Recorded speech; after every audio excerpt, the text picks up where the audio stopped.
This is problem 5-82. It's on page 257. Member AB is supported at B by a cable and at A by a smooth fixed square rod which fits loosely through the square hole of the collar. If the force F is 20I minus 40J minus 75K pounds, determine the X, Y, and Z components of reaction at A and the tension in the cable.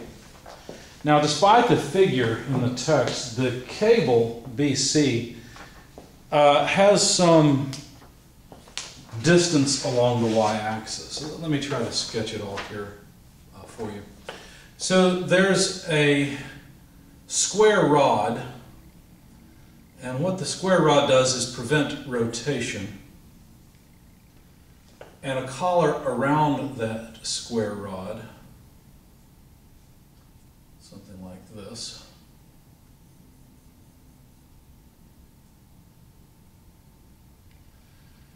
And of course, to that square rod is connected a member that comes out and then turns. Now, let's set up the coordinate system. This is the z-axis. This is the x-axis. And then the y-axis is in this direction. Now, the points we've got here, first of all, there's a force here at what's called point D. And over here, this is point A with the square rod and collar and so forth. This line here, this part of the movable mechanism, is along the y-axis, and it moves over 4 feet from D to B. However, the cable connects back to point C, where point C is in the ZY plane, and is over a distance, if we were to draw, going down the z-axis, then coming over the y-axis. This is an 8-foot length along the y-axis. So not only is this cable up above by a distance of 6 feet, so let's just put it here. Not only is C above the y-axis by 6 feet, but also it's over 8 feet from the x-axis, whereas B is only over 4 feet from the x-axis. Now, the distance between A and D are 12 feet, and the interesting thing about this type of connection is that the only thing it doesn't resist is force in the vertical direction. Forces in the x and the y direction are resisted, but force in the z direction is not. As well, rotation about the z-axis, the y-axis, and the x-axis are not allowed. In other words, there are 5 reactions at A. There's at least a moment possibility about 3 axes and a force possibility about 2 axes. It doesn't mean they're not 0. They could be 0. We don't know. We're supposed to find out. In fact, so the tension in CD is something we're interested in, as well as those reactions. So let me make a free body diagram, and I'll make it roughly like what we've got there. So this is D, there's B, and this is A. And we know, because of the nature of the connection, that there can be Fx, force in the x direction, Fy, and I should have called these A's, but I didn't, whatever. But there can't be any Fz. There can be a moment about the y-axis, a moment about the x-axis, and of course a moment about the z-axis. And then finally, a tension along line CB, or well, really it would be BC.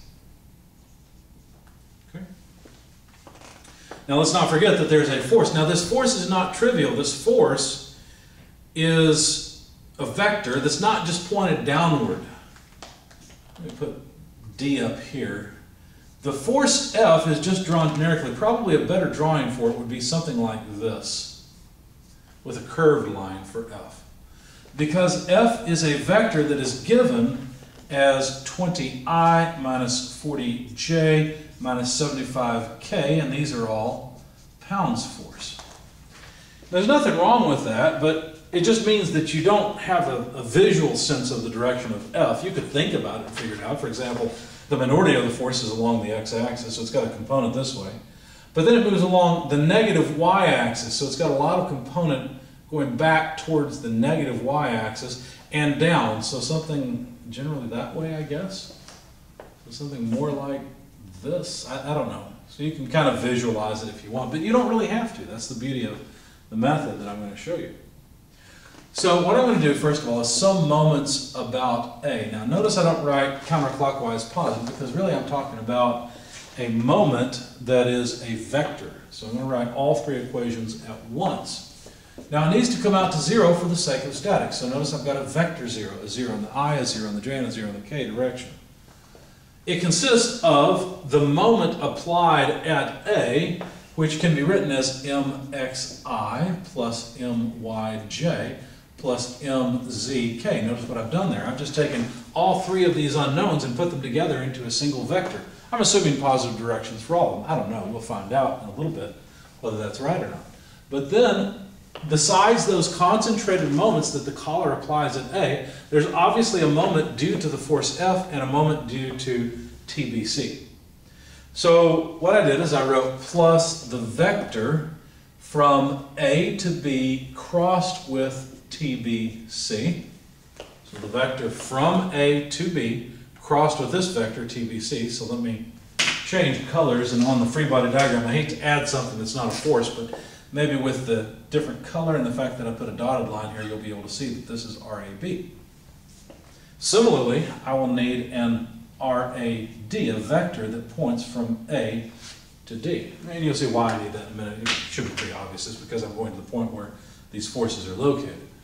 So I'm not done. I need plus RAD crossed with vector F. So I'm taking the moment of all the forces, and then don't forget the reaction moments as well, but the sum should be 0. Now, TBC I don't have written as a vector, so let's do that here. It would be whatever the magnitude of TBC is multiplied by a unit vector from B to C. So let's see, that'd be negative 12I plus 4J plus 6K. Because look, now that's not the unit vector, but those are the components, of course, or relative magnitudes, I should say. So in the negative I direction, yeah, that makes sense. Positive J, yes, going from B to C, we've got to go another 4 foot. And up in the Z direction, 6 feet. Okay, so all that's fine. These are, of course, all feet. Not that it matters. I'm going to change it to unit vector by taking the magnitude. Now, it turns out that, of course, this problem has been set up nicely for us. So if you calculate this square root, it's just 7. Or no, it's 14. So then you can simplify. For example, negative 12 over 14 would be, what, negative 6/7 I? And then 4 over 14 would be plus 2/7 J. And then plus 3/7 K. And of course, all this is multiplied by the magnitude TBC, but I forgot to write it first, so I'll just write it there at the end. So that gives me TBC as a vector, so I can actually compute this cross product. All right. Now, since I don't need this vector right now, I'm going to write moment at A. Right? These are the reaction moments. I just put them all together. I just concentrated them into one vector. It's the same thing that you can do with this force, right? I can either write force as a vector F bar or force as this expanded form. Now here I happen to know the components, whereas here I don't happen to know the components, but I just need some space. So I basically took these three and put them together into that. Now I've got some space for computing these cross products. I guess I ought to come up with those vectors as well, but I think I can write them down pretty easily. Just to make sure I don't make a mistake, let's do this. This would be what? 12I. Isn't that RAD? Just 12I? 12 foot along the I direction. Okay, notice I'm working in feet and pounds force, so as long as I'm consistent, the unit should come out. And then for RAB, from A to B, well, that would be 12I plus this distance, 4J. So now I've got RAB and RAD, and I can begin writing them out to compute the cross product. So 12I plus 4J crossed with TBC, which is the magnitude of TBC, multiplied by the vector components, negative 6/7 I, plus 2/7 j, plus 3/7 k, and I'd hoped that I would have saved myself enough space for this cross product, but I don't think I have. So let's write plus RAD. Well, RAD is even easier. It's just 12I crossed with vector F, which is 20I minus 40j minus 75k. Now you can compute the cross product by setting up the matrix and taking the determinant as I've shown you, but there's another way to do it, and sometimes this is the easier way, and that is just to compute it term by term. So what I mean is let's copy MA and let's take it term by term. For example, I cross I is 0. I cross j, what's that? Well, that's I turned into j is k. So we don't get anything from the first multiplication. Think about it as foiling. That's almost what you're doing. So 12 times 2/7 I cross j is k. So let's see. This is a positive thing. We'd have 24 over 7, because 12 times 2 is 24, in the k direction. So we've taken care of that piece. Now we took care of this piece. The first one was 0, so I didn't have to write it down. And then I cross k. Now where's I? I is here. Turn it into k through the small summation. You get negative j. So I'm just going to go ahead and write negative 12 times 3 is 36 by 7 j. See, the negative sign came from the cross product of I with k, but then the 12 times 3 is 36. Now we're not done. That's not it, right? We're not finished. There are other pieces here to consider as well, because think about it. We've got to take j cross I, j cross j cross k, or at least those components cross with each other. So for example, j cross I, what is that? Well, let's see, where is j? J is the y direction. Turn it into I, j cross I, that's negative k. So notice that this term times this term gives me a negative k, but there's already a negative here. So it's going to end up being positive overall, because negative times negative is positive. So 4 times 6, 6 is 12, 12 and 12 is 24/7 in the positive k direction. See that? Because j crossed with I, should be consistent I guess, j crossed with I is minus k. Notice that the order matters, right? It's j into I, not I into j. Because I into j is positive k, whereas j into I is negative k. All right. Last term, because j cross j is nothing, j cross k. So put your hand in the direction of y. Turn your hand so that you can move your hand through the smallest angle to get to k, and you get positive I. So j cross k is positive I. 4 times 3 is 12/7 I. So I've computed the cross product of these two. And I should have just followed my notes, but I prefer to compute at the board. Let me make sure I got this consistent, have not made a mistake. Yeah, so far so good. I'll take the next one a little more slowly so you can see how this works. So plus, in fact, I'll just write it all out. 12 times 20 I cross I, still a cross product, taking that, minus 12 times 40. You know what, let's do it that way. Let's put the constants together, or the scalars together. So 12 times 20 I cross I, plus 12 times negative 40 I cross j, and then finally plus 12 times negative 75, and that would be I cross k. I'm doing the same thing now that I did here. I'm just taking it a little slower. I cross I is 0, so this whole piece just goes away. I cross j is k, so that's just k. Of course, 12 times negative 40 you can compute with your calculator. And then I cross k, well let's see, I cross k is negative j. Okay. So what do we end up with? Well, we've got negative 40 times 12k bar plus, notice these two negatives cancel, 12 times 75j bar. Okay. So what do we have? Well, we've got three equations. An equation in the x direction. That equation in the x direction are all the components that involve I. For example, we've got 0, I, on the left-hand side, this is still a vector, equals mx, that's the I component from the reaction. And then I just need to pick off all of the I components. Well, let's see, that's a k, that's a j, that's a k. There's an I plus 12/7 I, but of course I'm taking the I pieces, so I won't bother writing down the I. And that's it. So this tells me what mx is equal to. And I think I dropped something along the way. I did. I dropped TBC. So TBC, I should have taken this whole thing and multiplied it by TBC. Notice I don't need to do such a thing here because I've already got pounds force. Okay? And I dropped that TBC. It's just a multiplier, just a scalar multiplier. So I should have TBC there. So if I knew the tension in the cable, then I could use this x equation to calculate, well, mx, I guess. How about in the y direction? Let's see, how do I want to do this? I guess a semicolon.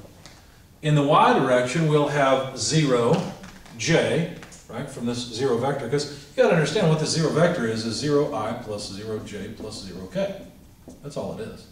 I'm just taking off the j pieces. So j, 0j equals, well, let's see, on the right-hand side, what components do we have? Well, it's all on the right-hand side, I guess. Well, we'd have my from here. Remember, that's just this vector written in a more shorthand way. Minus 36/7 TBC.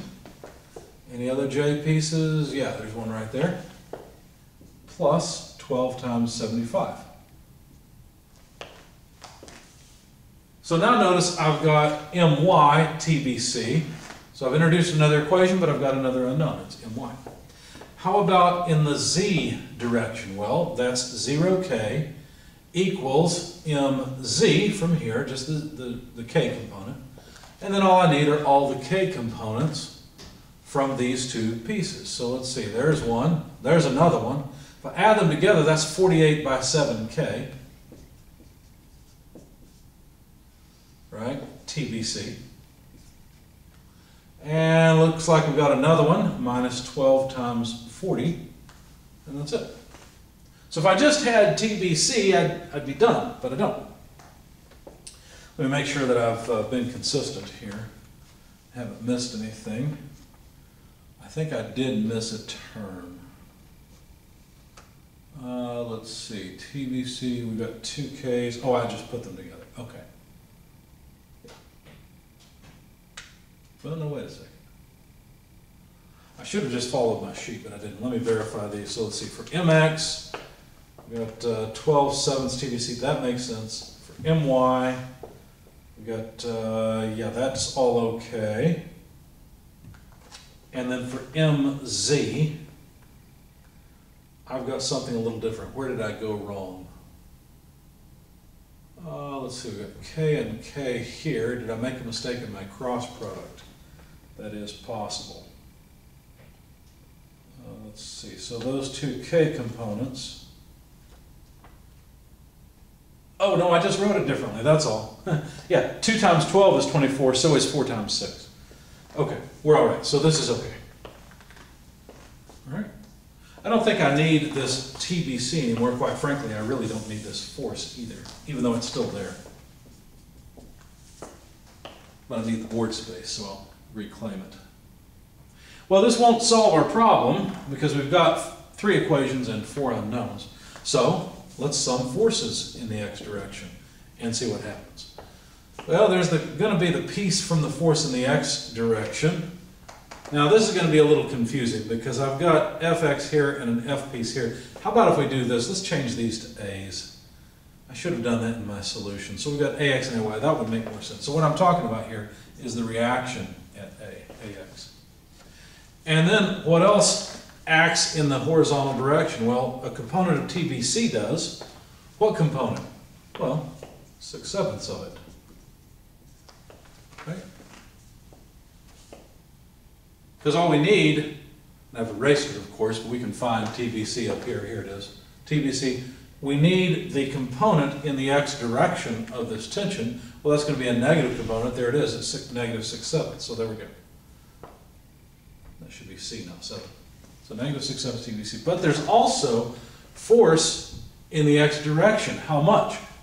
Well, this component's had a plus 20 in the x direction. And this sum has to come to 0. But that's it, right? There are no other horizontal x direction forces. Well, is it looking okay? Unfortunately, we've got another unknown. It's AX. Another equation, but another unknown. All right. So let's also sum forces in the y direction. So in the y direction, we'd have AY. Right back here, reaction at the square collar. And what else? Well, let's see. TBC has a y component, right? TBC's y component is plus 2/7 TBC.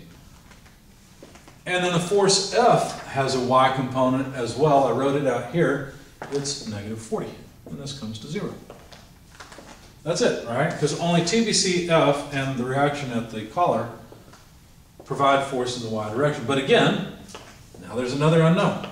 Hopefully this last equation takes care of it all. Let's find out. Let's sum forces in the z direction. So if I sum forces in the z direction, what will I get? Well, in the z direction, I don't have a reaction at the collar. Remember, this collar can slide up and down. There's no force. There's no AX to consider. There is force from BC. How would that go? Well, TBC has a vertical component. Here it is. So TBC times 3/7 and minus 75 equals 0. There we go. It finally broke open. We can find TBC from this equation. So TBC will be equal to 75 times 7 divided by 3. You do the math, you come up to 175 pounds. And that's the first thing we needed to make everything else come out. So for example, let me get rid of some of this because we don't need this anymore. I need the space more. So from here, we can figure out that mx is equal to negative 12/7 TBC, but TBC is 175 pounds. And now be careful. Remember that there are units associated with these multipliers. Those units are feet, right? Because what I was doing was taking a cross product, and the feet came from this term. It comes from the first part, really the numerator, I guess. So to calculate the moment about the x-axis, being consistent, we'll have 12 times 175 over 7. You can probably do that in your head. Negative 300 pounds force, or foot-pounds force, pardon. That's mx. How about my? Well, since TBC is 175, what you find is that this whole term here is actually equal to this term. If you type these into your calculator, you'll find that these two are equal, and so they simply cancel. What that means is my is equal to 0. Okay. And so then finally for mz, well, from here, let's just tuck it in. mz is equal to, well, let's see, there's going to be positive 12 times 40, because understand what I'm doing is taking this term to the other side. Take this to the other side, it'd be minus 48/7 TBC, but TBC is 175 pounds. And so mz comes out to negative 720 foot-pounds force. That might be off the screen just a bit, but it's negative 720 foot-pounds force. As well, we can calculate now the reactions, AX, for example. So from here, AX is 6/7 of 175 pounds. That comes out to, let's see, I call it FX, which is a bad name. 130 pounds force. And from, let's see, what do we not have? AY. So AY would be equal to 40, taking this to the other side, minus 2/7 of 175 pounds. And that comes out, let's see, AY, I called it FY. So that comes out to negative 10 pounds. So now we know the tension in the cable, it's 175 pounds. We know the Y reaction, it actually points in the opposite direction, pulls this way with 10 pounds. That makes sense, the cable's pulling in the positive Y, the collar will have to pull in the negative. But of course, the joker thrown in here is the fact that this force F has a component in the Y direction as well. But it turns out that A still has to pull this way a little bit. AX has to pull with 130 pounds in this direction. That makes sense, the cable's pulling back, pushing the whole thing into A. So A has to push back that way. And as far as the moments go, they can be even more difficult to figure out because the sense of F is not obvious, right? It's not all that intuitive. But we can trust that the moment equations we've calculated and the cross products have given us the proper magnitudes of moment. But basically what it says is that mx at negative 300 foot-pounds means that mx doesn't twist this way, it twists this way. So the collar has to apply a load to this in this direction to keep it all in equilibrium. My, the moment about the y-axis, is 0. Nice thing, doesn't necessarily have to be that way, it just turned out that way. I'm sure they set it up that way in the problem. And then mz, the moment about the z-axis, is a negative 720 foot-pounds. So it's not actually this way, it's this way. So it's torquing pretty hard this way to keep the thing from rotating about the positive z-axis.